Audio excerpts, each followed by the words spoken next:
You're listening to the Pithy Chronicle. History with a bite. I'm Caroline. And I'm Erica. And we bring you history's dirtiest deeds, dripping with sarcasm. Are you hungry yet? Erica, when I say Wallis Simpson, what comes to mind? Scandalous, Ooh. divorced, American, and a specific color of blue. That's right. Her wedding dress was a very specific color of blue. Well done. So she was the twice divorced American quote-unquote harlot that was absolutely hated by the British monarchy with the exception of King Edward VIII. Which is a pretty important person to like. It's a pretty important person to bewitch, some said. Body and soul. She is one of the most notorious mistresses in history. And the perfect end for our hot girl summer of mistresses. A woman who inspired a king and emperor to abdicate his throne just for love of her.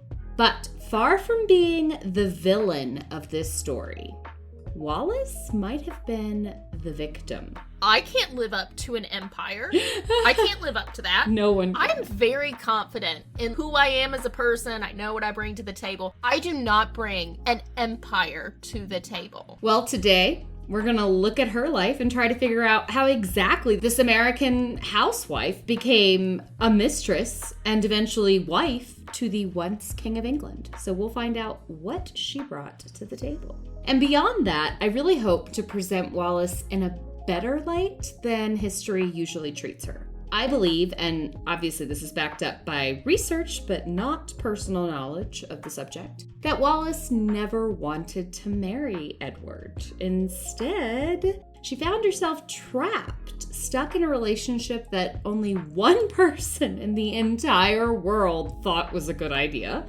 And to her credit, once her fate was sealed, she did try to make the best of it, determined to make Edward happy to be his empire that he gave up for her. But first, housekeeping. If you could, pithy listeners, keep giving us those ratings and reviews wherever you get your podcast.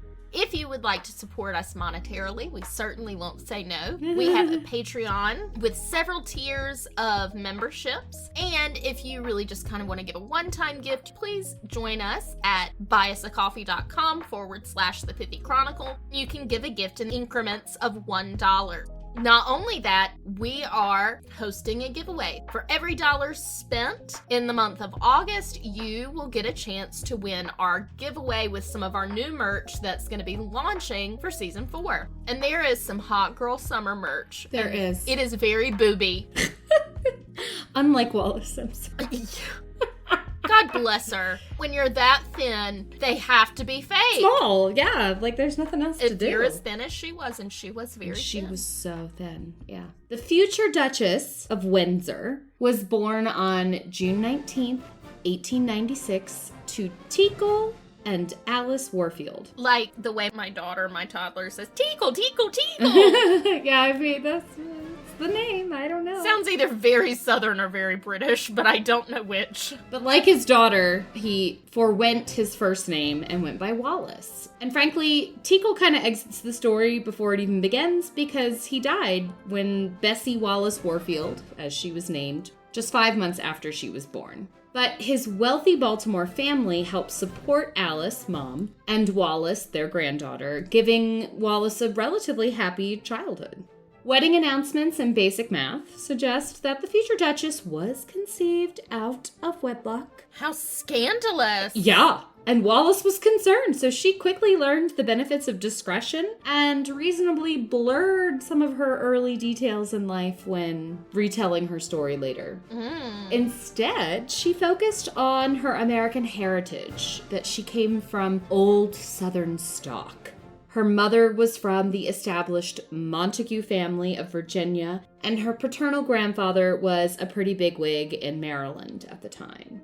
When Wallis was 5 years old, her mother moved out of her father's family home and in with her recently widowed sister, Bessie Merriman, who would come to play an enormous part in Wallis's life. Wallis excelled at school, Her wealthy uncle sent her to the best of the best. She rubbed elbows with some of America's wealthiest daughters while graduating top of her class. But in the posh world of Baltimore society, Wallis felt herself lacking. Quote, "My endowments were definitely on the scanty side. Nobody ever called me beautiful or even pretty. I was thin in an era when a certain plumpness was a girl's ideal. Miss that. My jaw was clearly too big and too pointed to be classic. My hair was straight, where the laws of compensation might at least have produced curls." Unquote. However, as biographer Philip Ziegler puts it, quote, "Her fine violet blue eyes and petite figure, quick wits, vitality, and capacity for total concentration ensured that she had many admirers." Wallis carried herself with dignity and style. Even her harshest critics in later years couldn't fault her chic fashion, like that Wallis Simpson blue. The woman could dress. Ugh. And she was friends with every major designer of that era. But her insecurities may have played a role in accepting the hand of her first husband, Earl Winfield Spencer Jr., known as Win. He was a U.S. naval aviator, and he gives them all a really bad name. That is the most pilot name I've ever heard in my life. Ever. Beginning on their honeymoon, which was just 8 weeks after they met, wartime, things happen. His drinking became glaringly obvious. Despite his violent mood swings and alcoholism, the two moved to San Diego at the onset of World War I as Wynn took on the role of CO at a training base in Coronado. Oh my God! This hits so close to home! A few years into marriage, however, Wallis was over it. Wynn's drinking was out of control. He'd even drink before flights. He once crashed into the sea, and though he remarkably escaped the aircraft unharmed, Wallis was like, "I'm out! I'm leaving!" And she moved back to Virginia.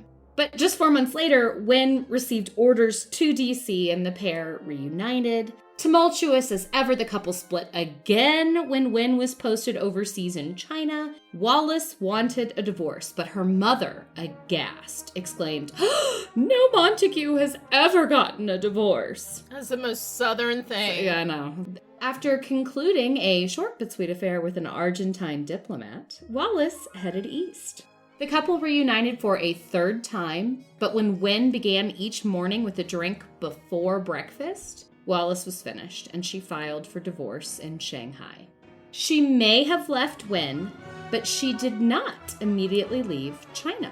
She stayed for a whole year, what she called her Lotus Year, which actually sounds lovely. It sounds lovely, except how does she manage that? She lived with friends. Nobody was... Like, she had no money, so she lived with friends, and I think a little American money. I'm talking about border control. Oh, no, I don't think so. I don't think it's the same as needing our sofa status in Japan. I guess not. Staying with friends in Peking, she savored her independence. And while there, she did visit brothels rather frequently. But as her biographer, Anna Pasternak, explains, it was the fashionable thing to do as an expat living in China at the time. She and her friends did not participate. Instead, they just drank champagne in these very glamorous den of iniquities.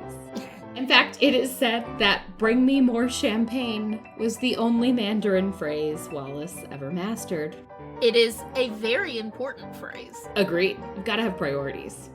However, this year-long walkabout came back to haunt Wallis in her later years. For decades, rumors of an official China dossier on Wallis circulated, supposedly detailing her sexual exploits in Peking.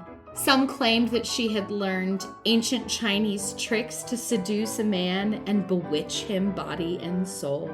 Others claimed she had an affair with Mussolini's son-in-law, and that led to a pregnancy and a botched abortion. But none, and I repeat, none of these accusations have ever been founded. The China dossier is almost certainly fictional, and whether or not she had affairs, it's unlikely that Wallis ever became pregnant, as she had a lot of medical difficulties that made pregnancy pretty much impossible. Do we know any specifics or not? So, throughout her life, she never menstruated. It's very odd. Yeah. Hateful journalists insinuated that perhaps she was a hermaphrodite with male sex organs that weren't really developed. But her hysterectomy in later life kind of proves them to be cruel slanderers.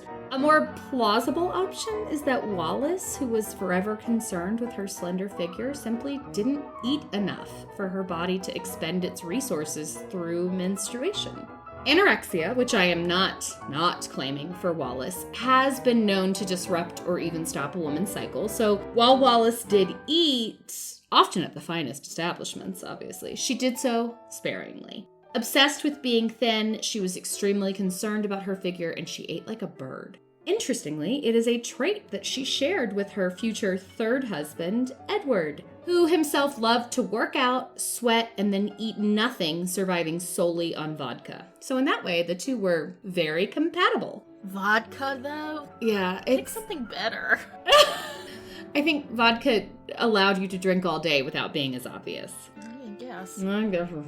After that lotus year in China, Wallis returned to the U.S. to finalize her divorce and quickly became involved with Ernest Simpson, who would go on to become her second husband. Simpson was a shipping executive whose kind, considerate personality was just what Wallis needed after the aggressive and violent win.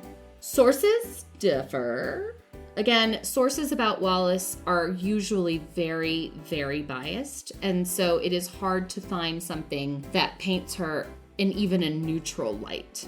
It's almost always negative. But some say that Ernest divorced his first wife in order to marry Wallis. Others, and I think I go with this side, say that they were both in the process of getting divorced when their affair began.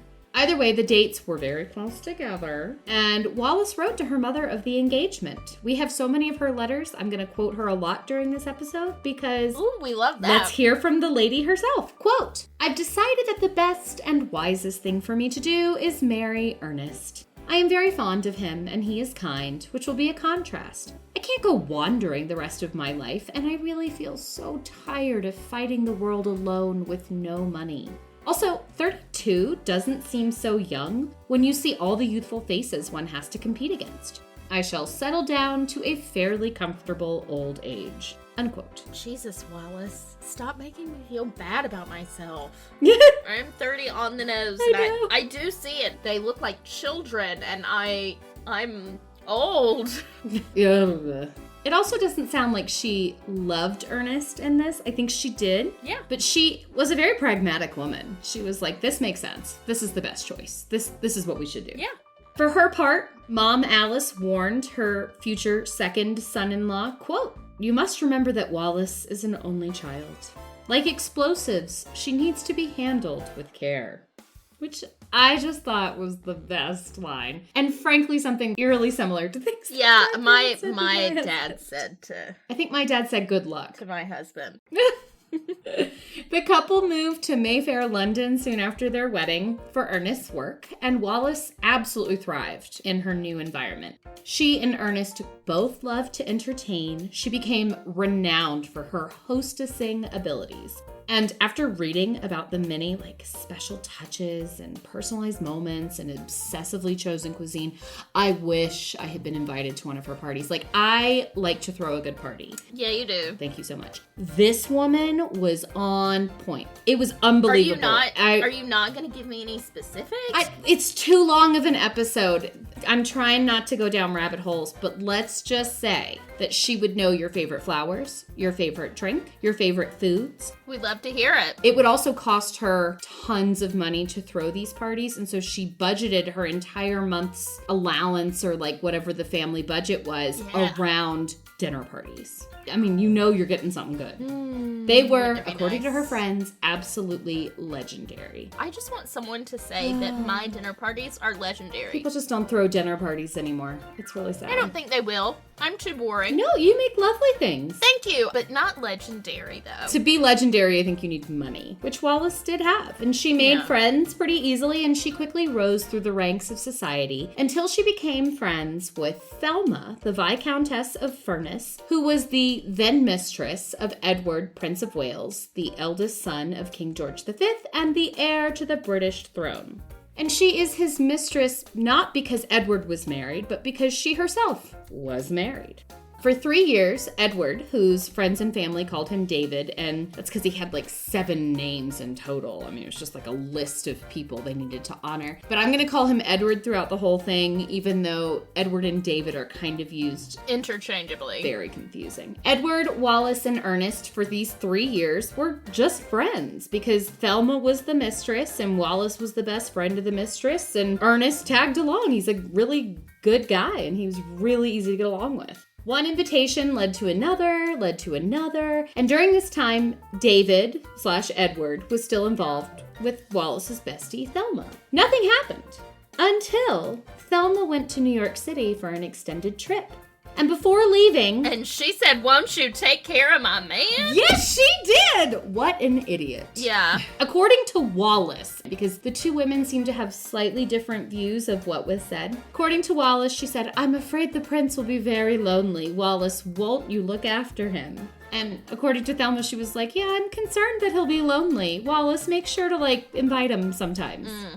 There was a very big difference. It seems that she entertained him just fine. Well, we don't have all the details. They didn't put that in their autobiographies. But we do know that servants supposedly found them in bed together with evidence of a sexual act. However, Edward later denied the affair to his father, the king. Things had clearly changed, and when Thelma returned to London, she was dismayed to discover that she was out and Wallis was in. Never trust a woman who throws a legendary house party with your boo thing. I see Thelma's point. This was her best friend. For 3 years, they'd all been hanging out as couple friends. It's like if you were going to be gone for a few weeks, you might say, "Caroline, can you invite Hubs over for dinner a couple of times so he gets a home-cooked meal?" I mean, and I'd be like, "Oh, sure." That's fair because there are a ton of times where my husband will be like, "Hey, such and such is only in town for 2 or 3 nights. Yeah. Take them out I've done that to many dinner." times. And okay, fair, Thelma. So fair. I think that's what Thelma was thinking. It certainly wasn't take the future king out of my bed. I don't know. I'm going to take a minute to talk about Edward and his propensities. This episode's not about him, but it's important to understand his psyche. Edward had a penchant for married women, specifically maternal married women. Tommy Lascelles, a British civil servant who worked for the royal family and had intimate knowledge of the Prince of Wales, as well as a distinct dislike for him, so I will put that caveat in there, said, quote, "For the 10 years before he met Mrs. Simpson, the Prince of Wales was continuously in the throes of one shattering and absorbing love affair after another, not to mention a number of street corner affairs," unquote. Well, sir. There you go. I mean, he was very much a playboy. He was. Not only for obvious reasons, but he was a style icon. He was swoon-worthy. And he was incredibly popular with the British people. When he eventually, spoiler, abdicates, it is shocking, and people cannot believe that the British monarchy would let this happen. Yeah. Edward's first serious relationship was with the half-British, half-American socialite, Mrs. Frida Dudley Ward. She had 2 teenage daughters whom Edward doted upon, and I don't mean that in a creepy way, but the rest of this little bit is going to be a lot creepy. Their relationship lasted more than a decade, surviving his affair with Thelma, but notably not his infatuation with Wallis. During that span, Edward wrote more than 2,000 letters to Frida, often addressing her as "my very own darling beloved little mummy." Ew. That is just not my vibe. Edward had a bit of a mommy complex. That's clear. His relationship with Queen Mary was strained at best. He referred to her as ice cold and without a motherly feeling. But despite this, he absolutely longed for her approval for the rest of his life, even though he made choices that he just knew she couldn't accept. He didn't go about it the right way. His sexual preferences, therefore, were to be dominated in his affairs by a maternal figure who, quote, and this is from Edward in a letter, "ought to be really foul to me sometimes. I think I'm the kind of man who needs a certain amount of cruelty without which he gets abominably spoilt and soft," unquote. I don't even know what to say to that, man. Sometimes you just don't want to peek behind that curtain. It's really disappointing. I don't want to know. Winston Churchill, a true friend of Edward and a supporter of his long after the royal family had abandoned him, said, quote, "It is quite pathetic to see the prince and Frida. His love is so obvious and undisguisable," unquote. And when asked if her husband was upset by the affair, Frida replied, "My husband knew all about my relationship with the prince, but he didn't mind. If it's the Prince of Wales, no husbands ever mind." I mean, unquote. Mine would. Good. I'm also not half British. So maybe, yeah, it's fine for you to bang my wife. I guess that's just distinctly un-American. At the time, British gentlemen often had affairs, and that was like not a huge deal, but they were supposed to have affairs with married women, right? So that they weren't corrupting young virginal girls. Edward wasn't alone in dating or courting or whatevering, sleeping with married women, but he took it pretty far, and the relationships were always a bit obsessive. That's kind of his MO. Yes. Yeah, let's go back to Wallis and Edward. Within a year of their affair, Edward was just head over heels. His official biographer calls him slavishly dependent upon Wallis. Edward claimed that she was the most interesting, the most independent woman he had ever met. But honestly, it seems like what he truly loved about her was her Americanness. She didn't fawn over his titles. And while she was respectful, she got to know the person, not the crown. She would ask about his day and what he had done. And he loved the feeling of being interesting, not as a prince, but as a person. And I think that Wallis, she was able to really connect with people in a one-on-one setting, and Edward just really fell for that. Lapped that up. While he was interested in Wallis, it did take time for her to come round. And this is how it happened. Edward just started showing up for dinner at the Simpsons' house. Surprise! Surprise! Uninvited. Sorry, how do you just show up? Uninvited. Can we have cocktails? Can we have dinner? And Wallis, Edward, and Ernest enjoyed many of these meals together, à trois, as she wrote.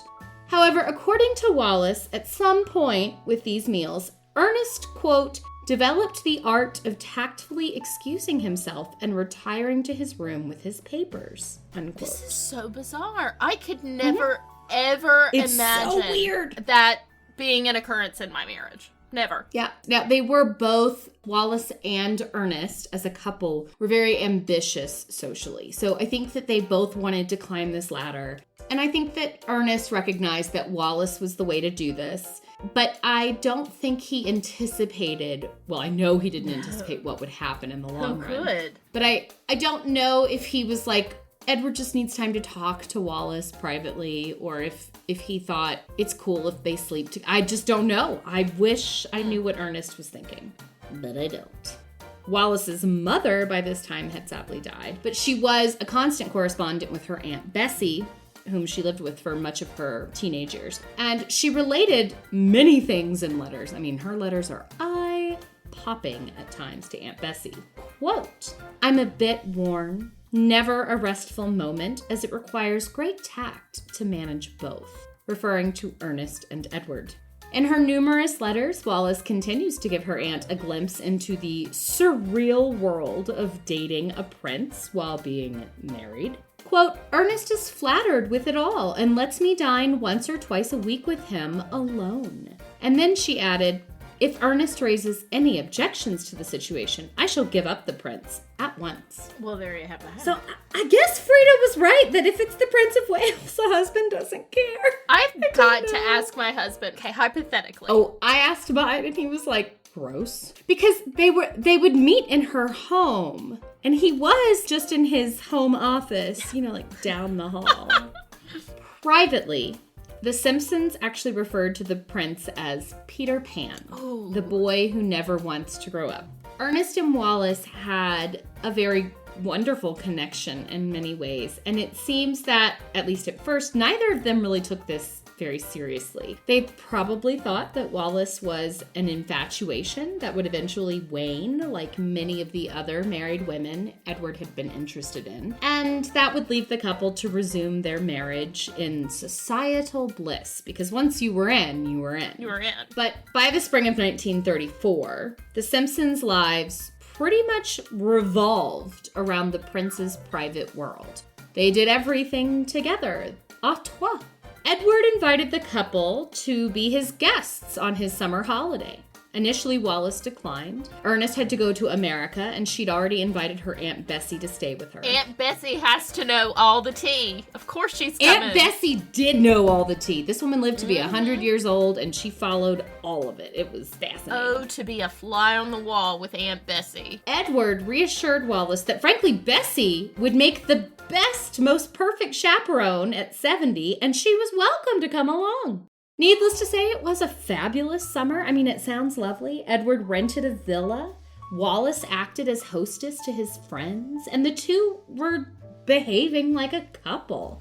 John Aird, the prince's equerry at the time, wrote of the prince, quote, "Behavior in public, excellent.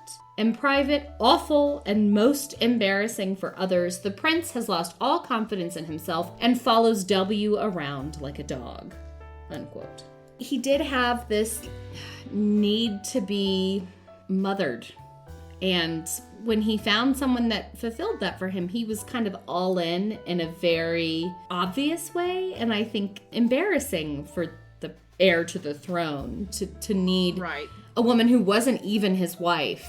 And to need that validation. To comfort and mother him. Yeah, it's not it. I'm sure a psychiatrist would have a field day with this.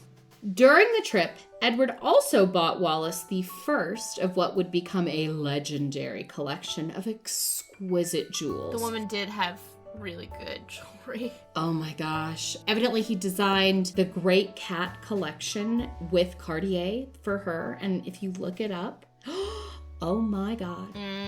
It's insane. It's all these big leopards and jaguars made of gems themselves, sprawled over enormous gems. Yeah. But despite the dreamlike summer, John Aird wrote of Wallis, quote, "She does not seem to have any illusions about the situation and definitely does not want to do anything that will lose her husband," unquote. And to her aunt, Wallis said, "You don't have to worry about me. I know what I'm doing." Boy, she didn't. She did not know what she was doing. I don't think anybody thought it would take this path because none of his other mommy, mistress dalliances had gone this way. Exactly. When they returned to England and reality, Edward had to face the music. His royal parents were really not happy about his married mistress. It was becoming too blatant. At one point, he added her name to a list of guests for his brother's wedding celebration at Buckingham Palace. When the king saw it, he immediately scratched it out. But the groom, the Duke of Kent, reinstated her. Wallis dressed for the occasion, borrowing a tiara from Cartier. She chose a dress by Eva Lutien, which was a simple column of violet lame and a vivid green sash. There was no missing Wallis. She had style, but perhaps this wasn't the moment to be dressed in purple and green. But Prince Paul, regent of Yugoslavia, absolutely made her night by saying, quote, "Mrs. Simpson, there is no question about it. You are wearing the most striking gown in the room." But the evening wasn't over yet. Despite his parents' distinct dislike of Wallis, or really the idea of Wallis because they had never met her before, Edward wanted them to meet her. This can't go on. Can you imagine the Prince of Wales introducing his married mistress and her husband, they came as a pair, to his parents, the King and Queen of England, at his brother's wedding? I don't know, it kind of sounds like they came à trois. It was à trois. It's always à trois. During the same event, Edward also introduced Wallis to the Duke and Duchess of York, who, when he abdicated, would become King George VI and Queen Elizabeth.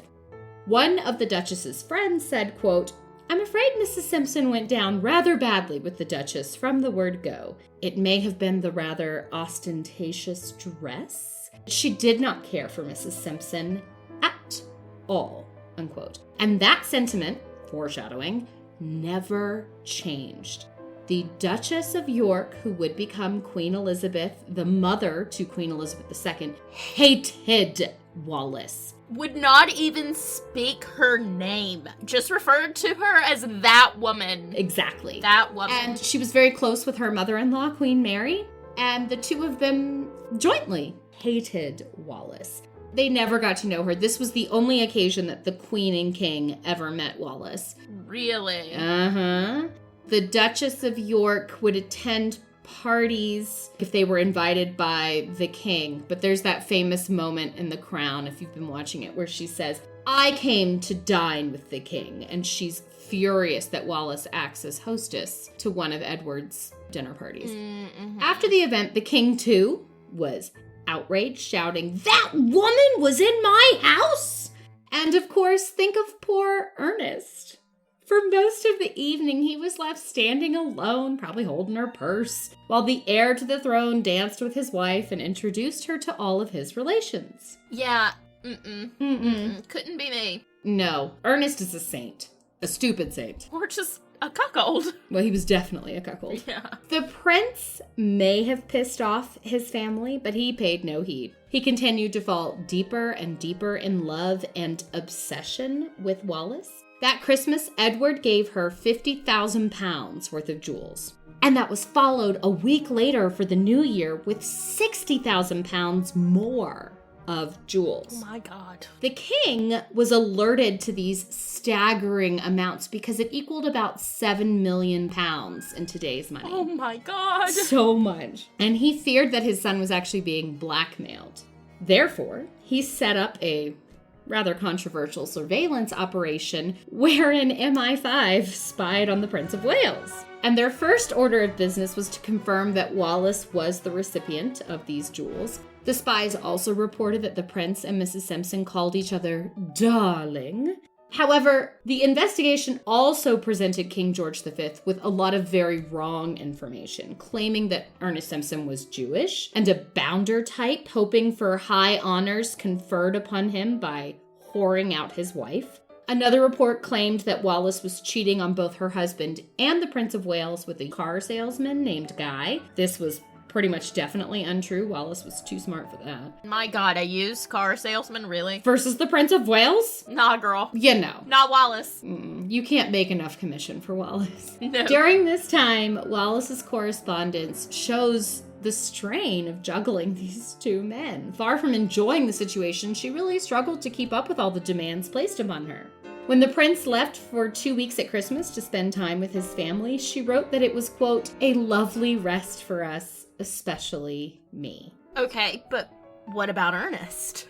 Well, at this point, I guess he's just not high maintenance. I think he wasn't high maintenance, or like at first when it was 1 or 2 times a week, it was not as big of a deal. But for all his good-naturedness and reverence for royalty, he began to really struggle with his wife's ever-growing attachment to Edward, or perhaps more, Edward's ever-growing attachment to Wallis. It was really hard to watch another man absolutely treat your wife like his wife, because he treated her like they were married and she was his hostess and his partner and his best friend and his lover. Well, and £7 million worth of jewelry. Yeah, and Ernest was like, I can't keep up with this, and this is getting a little hard to watch. So Wallis wrote to her aunt, quote, until now I had taken for granted that Ernest's interest in the prince was keeping pace with mine. But about this time, I began to sense a change in his attitude,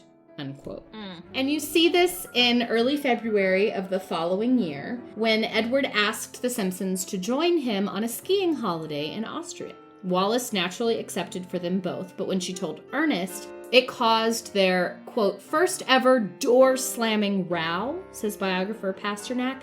Ernest hated winter sports, and he wished for Wallis to accompany him to New York instead.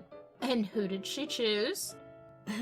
She chose the prince over Ernest, making the hierarchy very clear to her husband. When Wallis returned from her vacay, Ernest had undergone a change. God, I wonder why. I wonder why you chose the prince over your husband. Wallis found him cold and distant, and for the first time, their relationship was strained. Previously, Wallis and Edward had always been very inclusive of Ernest. À toi. But as their private moments started to outnumber their public or threesome moments, and threesome isn't meant in a sexual way, Edward and Wallis developed just an intimate bond, almost like a language. They had a couple of words that they made up and would just write to each other, and they referred to themselves as we, Wallis and Edward, but it would be like, long live we, God bless we, joining of their names and symbolizing a union, and it became glaringly obvious that it was more intimate than just a fling. Yeah. When Edward sent Wallis yet another extravagant piece of jewelry, along with a very intimate love note, Ernest lost it. And of course, Edward sent this to her house when he knew that Ernest was going to be there. They fought terribly, but in response, Wallis wrote to Edward, quote, "David dear, I was and still am most terribly upset. You see, my dear, one cannot go through life stepping on other people. You think only of what you want and take it without the slightest thought of others. Sometimes I think you haven't grown up at all where love is concerned." Unquote. Well, Wallis lets him have it, but then again, he likes that. that's true. He wants to be scolded, and so it didn't send the message that maybe she intended it to.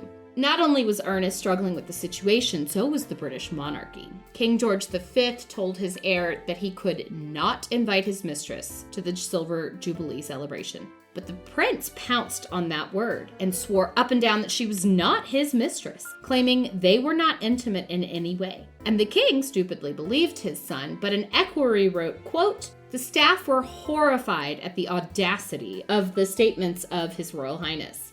Apart from actually seeing His Royal Highness and Mrs. S in bed together, they had positive proof that His Royal Highness lived with her, unquote. Tommy Lascelles claimed that he would more likely believe, quote, "A herd of unicorns were grazing in Hyde Park and a shoal of mermaids were swimming in the Serpentine," than that the relationship between the pair was innocent. Now that is big-ass statement. It's a picture. I included it for that very reason. While the British press was remarkably silent on the whole affair, there had been a gentleman's agreement that they would not discuss it. The American press was not. We don't care if we bash the royals. Never have. But now the Brits do it too, so fair game. The royal family began to worry that it would all explode sooner rather than later. Wallis too began to fear for the future. What would happen when Edward lost interest to her? And Ernest asked her the same. She responded that it was like a dream to play house with the Prince of Wales, but that she would happily return to their domestic bliss when it was all over. Even while she basked in the Mediterranean sun alongside Edward, she wrote to her aunt, begging her to go see her husband while he was visiting America, saying, "Ernest is still the man of my dreams." What do you say to that? I don't understand. What do you say to that? I don't know. Edward, however, at this point, had decided to marry her. How he would do it, he wasn't sure, but it was clear to everyone else as well that she was like oxygen to him. Without her, he was nothing. In fact, he wrote to her, quote, "I do hate and loathe the present situation, and am just going mad at the mere thought, let alone knowing that you were alone with Ernest. God bless we forever, my Wallis. You know your David will love you and look after you so long as he has breath in his body," unquote. There you have that. While struggling to fulfill his desire to be one with Wallis, to be we, Edward also coped with the fatal news that his father, the king, was dying. This isn't an episode about Edward, although he certainly plays a rather large part. But it is important to state that while he was destined to be king, it went very much against his personality. Even King George V wrote, quote, "I pray to God that my eldest son will never marry and have children, and that nothing will come between Bertie and Lilibet and the throne," referring to George VI and Queen Elizabeth II. Nobody thought Edward was going to be good at being king, except the public, because they thought he was young and fashionable. Cat's pajamas. Cat's meow, yeah.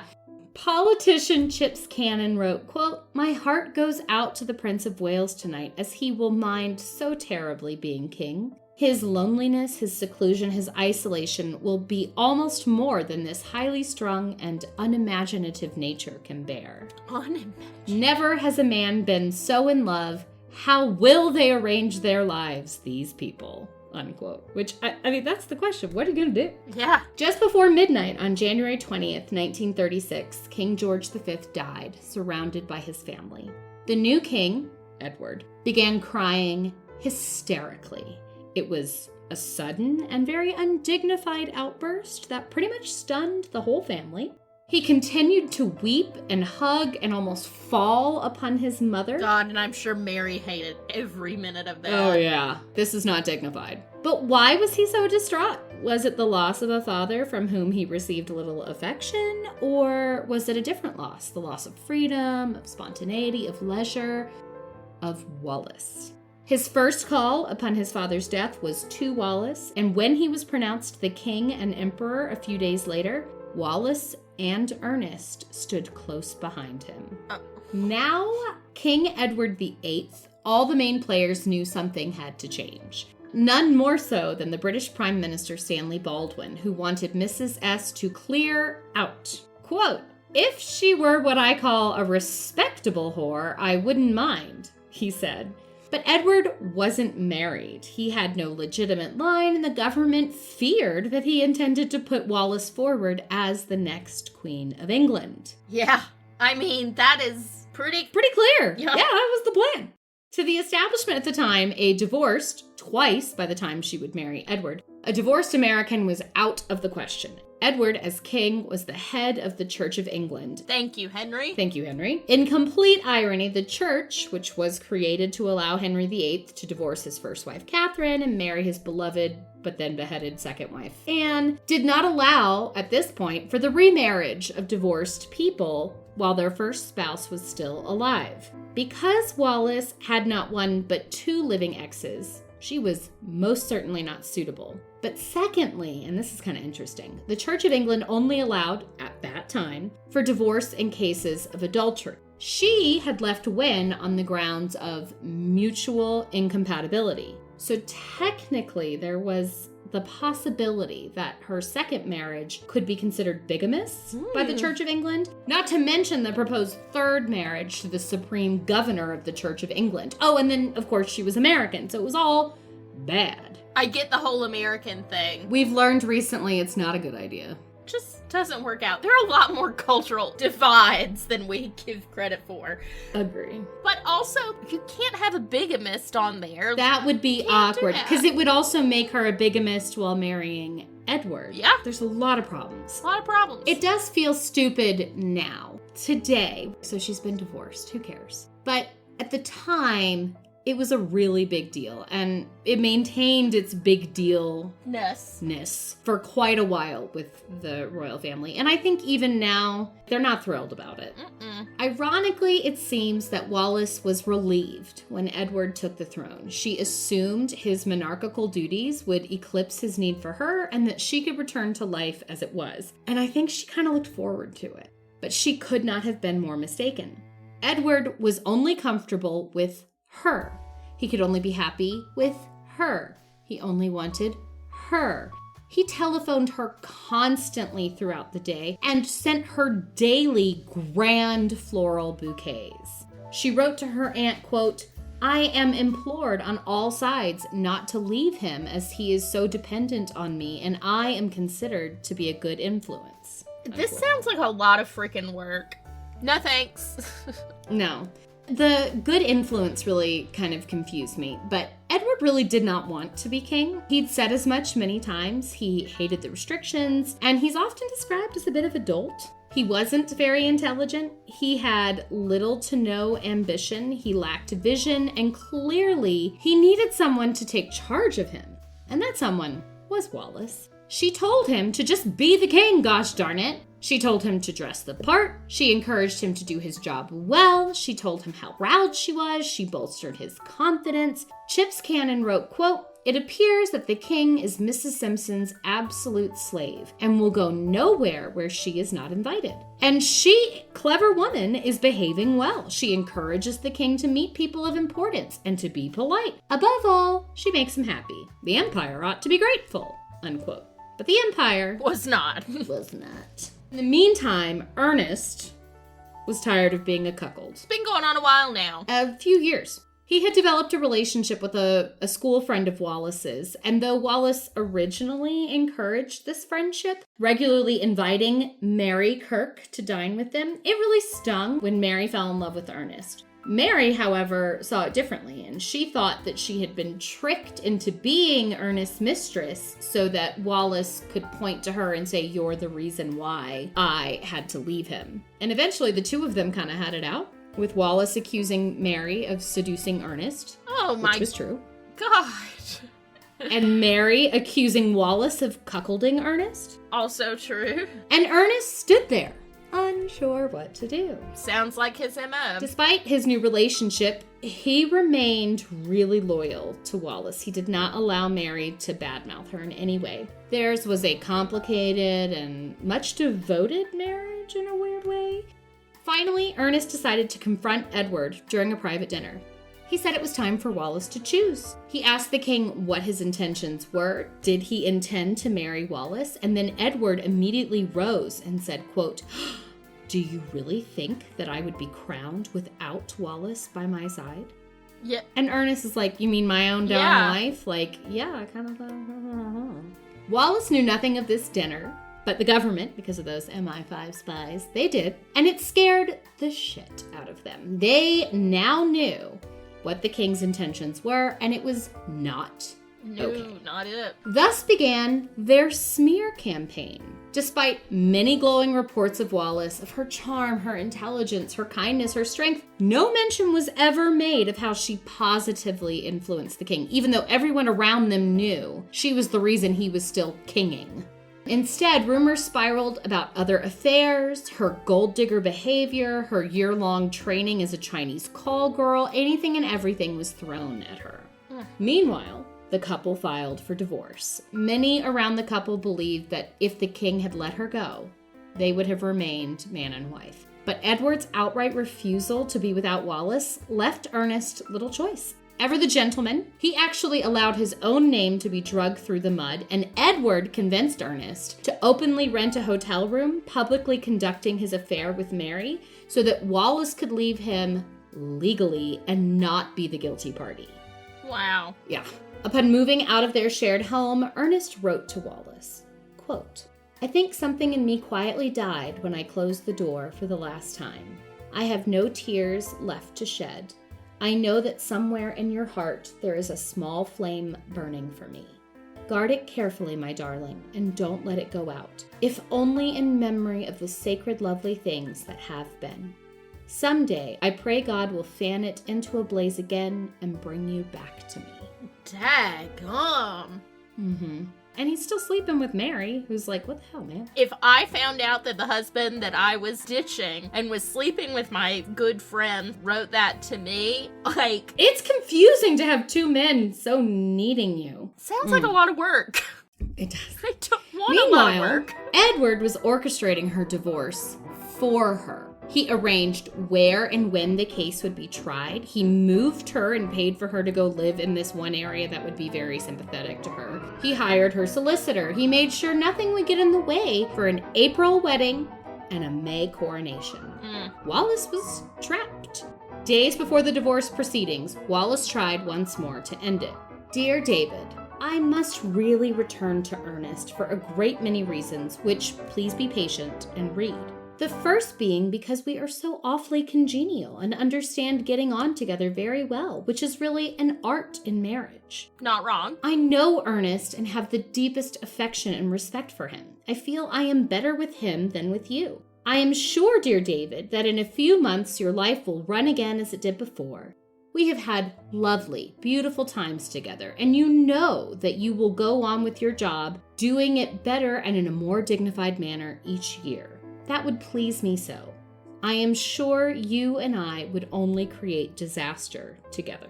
Wow, she really said, "It's you, it's not me, boo." Wallis, who was often accused of being a gold digger, added that she would contact the king's lawyers and arrange the return of everything, to include the huge sums of money and jewels, everything.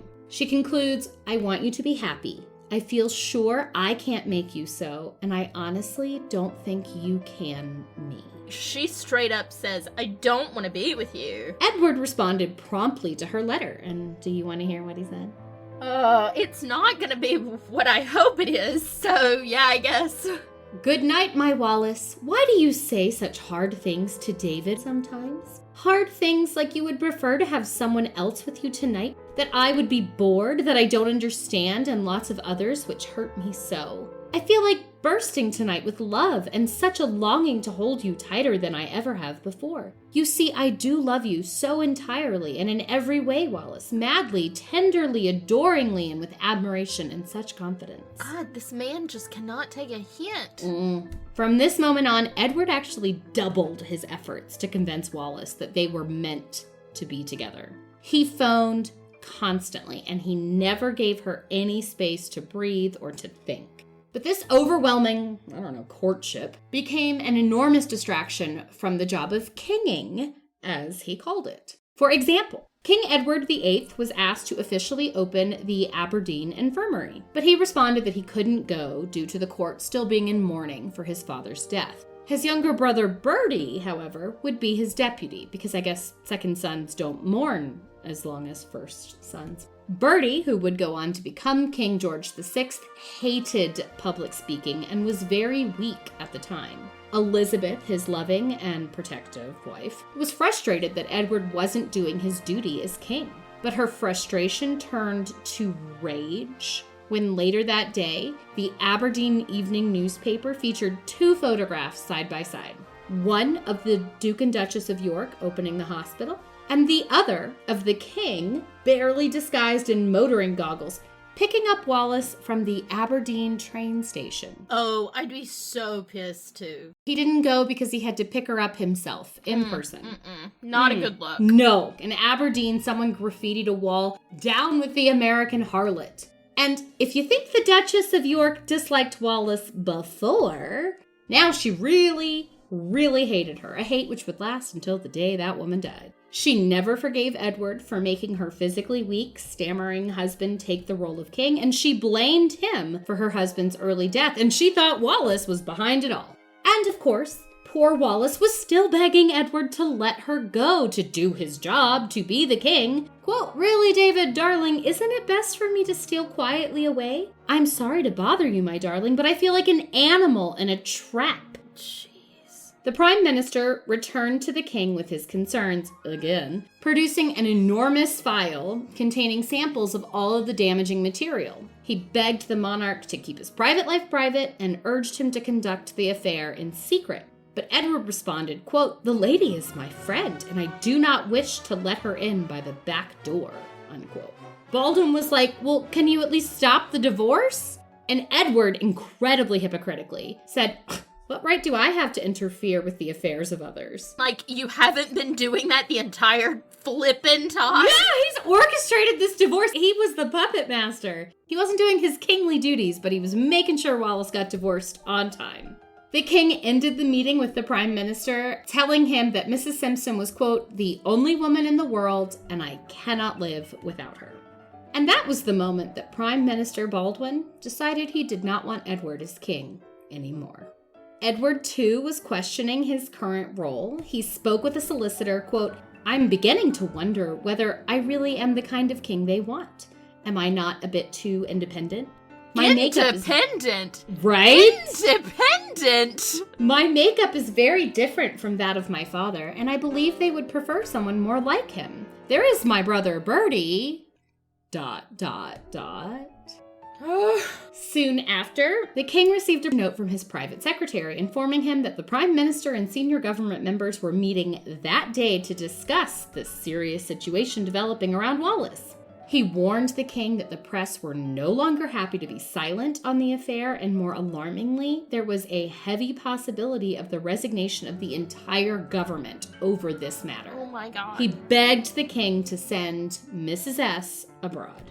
To this, Edward said, quote, "Only the most faint-hearted would have remained unaroused by such a challenge. I resolved to come to grips with Mr. Baldwin and the nebulous figures around him," unquote. He's acting like he's the first monarch that was ever told you can't marry this person. And she's already married. At this point, I'm going to skip forward. We've established the awkwardness. We've established the weirdness. There's a lot of back and forth. Edward suggests a morganatic marriage, which means that their children wouldn't be able to inherit and she would never be treated like a queen. But at this point, the prime minister is so pissed off. They even took a vote, and Britain, Australia, Canada, and South Africa all refused this idea. Baldwin stated plainly, if you marry her, the government will resign. Wallis then fled to France. She was exhausted. She was now divorced, and she was just waiting for the 6 months between getting divorced and being allowed to remarry. And she hoped that she would find some peace and solitude, time to think, but instead she was hounded by the press. It became almost impossible for her to live her life. They were desperate to get a piece of her. Eventually, seeing no other choice, she publicly denounced Edward. She said, I'm not doing into this. him. I'm not doing this. Yeah. But even after speaking to the press and saying no, the king refused to listen, even to his Wallis. He decided that there was only one solution: abdication. On December 10th, 1936, he signed the instrument of abdication and then gave a personal farewell broadcast to the nation the following day, saying, quote, "I have found it impossible to carry the heavy burden of responsibility and to discharge my duties as king as I would wish to do without the help and support of the woman I love," unquote. I think by doing this personal statement, he thought the British people would totally be on his side and that he would be encouraged to come back. That did not happen. No. Late that night, Edward left Britain for Austria, where he had to remain apart from Wallis for nearly 5 months while awaiting the finalizing of her divorce. The couple reunited in France on May 4th, 1937, and they married 1 month later on June 3rd. None of Edward's family attended, and he was surprised. He was really hurt that they didn't come. And they were like, you gave up your birthright, dude. Yeah, you sent the government in absolute turmoil and force over a woman who said she didn't want to marry you. On several occasions. Also, June 3rd, the wedding day, would have been King George V's 72nd birthday.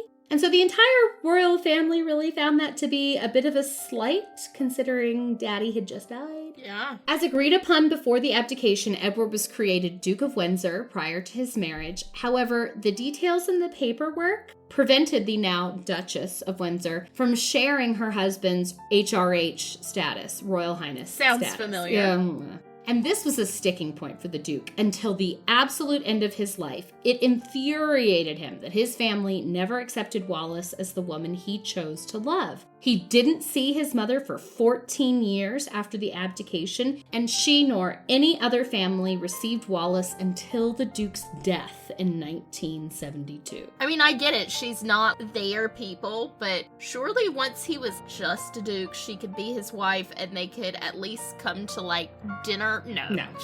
No. See, I think he's out. Okay, he pissed you off. Take a year to get over it and then be a family. But they weren't really a happy family before, I guess. But the problem really was... It's not the same. This is the same issue that's even happening today. These people are not normal families. No, it's a business. It's the firm. The government was really worried about Edward and his potential influence. He had been incredibly popular in England up until, and frankly, even after his abdication. And Bertie, or George VI, was not as comfortable in the limelight. He wasn't as handsome. He wasn't comfortable speaking in public. And while he did do a great job for the country through World War II, the government didn't want any question as to who was in charge. And so Edward and Wallis were now in perpetual exile from England, and that seemed to surprise him a lot. He thought he could be the advisor that lived, in a house down the street and go to all the official meetings and things, but you're king. I'm just sitting here. I'm just hanging out. When war broke out, things got even more heated between the brothers. Edward had made a high-profile visit to Germany in 1937. Partly because he couldn't let go of his former job, Edward had always wanted the prestige and not the problems, and so this visit to Germany, while it wasn't meant to be anything but a peacekeeping mission, it was one that he decided on by himself. It was not sanctioned by the British government, and it really looked like an endorsement of the Nazi Party. Oh, it looks real bad. There was like this real famous picture of a handshake between Edward and Hitler, and that's not great. Mm-mm. I will also say that Edward was known to be a bit of a racist, and he absolutely loved Germany and its culture. So, as he said himself, quote, "Had I been king, there would have been no war." I'm not sure what would have gone down, but I think it is reasonable to suppose that Edward would not have stood up against the German atrocities in the same way that his brother did. So No, there's even the very famous quote that comes out of the Marlborough investigation of the Marlborough Papers that he even said, if you would have kept bombing them, they were ready to surrender. Yeah. Talking about the Blitzkrieg. yeah, he was not as strong as his brother, I think. The government wanted Edward even further away from the political situation, so they shipped the couple off to the Bahamas, where Edward was installed as governor. During this time, Wallis performed her role as the governor's consort very well. She was president of the Red Cross. She worked hard every day. There are so many testimonials that I found about all she accomplished during this time and the work that she did. But even then, the British monarchy did not trust her allegiance. They literally said, "We don't think she's loyal." They feared she worked against the English and therefore the American victory, which doesn't make much sense because she wasn't there. Her official biographers, as well as a number of other in-depth looks at the Duchess, claim that she was incredibly devoted to the cause, that she cared for the Bahamian people, and okay, she didn't like the weather. She did complain about the hot weather. If it's going to be over 85 degrees, I'm going to complain about it. Yeah, but she gave it her all. It's a propaganda that it continues even today. She was human. She made mistakes, but once her fate was sealed, she genuinely tried to be the best partner for the Duke of Windsor and to devote herself to his cause. And it was tough. It was really tough. Edward was deeply unhappy when he realized exile meant exile. He had no more duties, no more secretaries telling him how important he was, no more red box with government secrets, no more purpose. And so for the next 30-odd years, it was Wallis's job to give him that. She arranged for him to be greeted each morning with a printed schedule, just as before, that made him feel important. She outfitted their servants' livery to match that of Buckingham Palace. She even had a red box installed in their house. She did try to reconcile the Duke with his family, and she achieved small inroads with his mother, who reunited with her son, but not his wife. In 1972, Edward died of throat cancer, and just days before, Queen Elizabeth II visited her uncle, and the family evidently made some amends. Wallis, too, was very frail at this point, and she traveled to England for the funeral, and in complete irony, she was invited for the very first time ever to stay at Buckingham Palace. That, at least, would have pleased Edward. After his death, Wallis's lawyer, Suzanne Blum, assumed power of attorney, sold the Duchess's belongings to friends at way lower than market value, and exploited her client severely. A later biographer claimed Blum was, quote, a satanic figure wearing the mantle of good intentions to disguise her inner malevolence. Dang. Edward's biggest fear upon his death was leaving Wallis alone and unprotected. And it's incredibly sad that his fears came true. And it wasn't because of his family, although they really weren't all that helpful, but it was because of this lawyer that took advantage of an ailing and bereaved widow. She separated Wallis from her friends. Wallis became a recluse. She was drugged by the nurses that were in the pay of Suzanne Blum, and eventually she suffered from dementia. Oh my gosh. Wallis died on April 24th, 1986 at her home in Paris, aged 89. Her funeral was attended by the royal family, to include her arch nemesis, now Queen Mother Elizabeth. She was buried next to Edward in the Royal Burial Garden, though her epitaph reads, Wallis, Duchess of Windsor, with no HRH, even in death. There is so much to say about this woman who lived a truly remarkable life. No one would have expected a little girl from Baltimore, Maryland, to one day turn the head of the King of England so severely that he lost his crown. She wasn't perfect. She was a bit snobbish. She spent lavishly, seriously crazy amounts, actually. It was insane. And she expected a certain lifestyle. But she loved her second husband, and she eventually, I believe, learned to love her third. But it wasn't her choice that necessitated the divorce and abdication. That was all Edward. She's often given far too much agency by the press, the critics, even historians. He was the King of England. He wanted to marry her. She begged him not to. He refused to listen. So, I have my thoughts. Let's go. Did she have a seat at the table? I think she made her own table. Well, I think Edward gave her a table and then he bejeweled it. Well, she had to make something out of nothing. Mm-hmm. Sure, he gave her material things, but I don't think he gave her the table to sit at. She was the one who had to make everything out of nothing, and his exile still feel like something. I mean, what is one woman in the face of empire? I feel a lot differently. It was crappy the way things went down, but also... You made your bed and now you have to lie in it? I just feel like there is a lot of racist allegations against her, and then things that happen with the Marlborough Papers and that trip to Nazi Germany, that I can't really feel that bad. It is very clear, though, that the royal family and the journalistic propaganda and things like that, that was very against her, when it was really Edward just being a total dwerp the whole time. He was just being a selfish asshole. I mean, Peter Pan really does sum it up. Mm-hmm. But as far as her, it just seems like she was a regular run-of-the-mill racist sometimes. I think she could be racist. I completely agree with that. I think she came from a society that thought that was okay, and I think that she cared for all the people, but I think she definitely was snobbish and felt that there were hierarchies within society and within the world, I guess. Yeah, I mean... But I do think that after she married Edward, whatever he said or whatever that he was doing, she had to follow that line. Because once she was shackled to him, she had no other options. She couldn't divorce him. I don't know. That would have been interesting. Do I think she learned to love him? I do, but I don't think it was in the way that she cared about Ernest. I don't think so either. Ernest, to me, was definitely that one true love, and she was a crutch for Edward. And I just don't feel like she had agency. No. I feel like she lost control. She told her aunt, I've got this. I know what I'm doing. And then it spun out from under her. And I think that she tried to control her little inner world, but she couldn't control Edward. Despite the fact that he wanted to be controlled. Yeah. And that, my friends, is that. I'm Caroline. And I'm Erica. And we are Pithily Yours.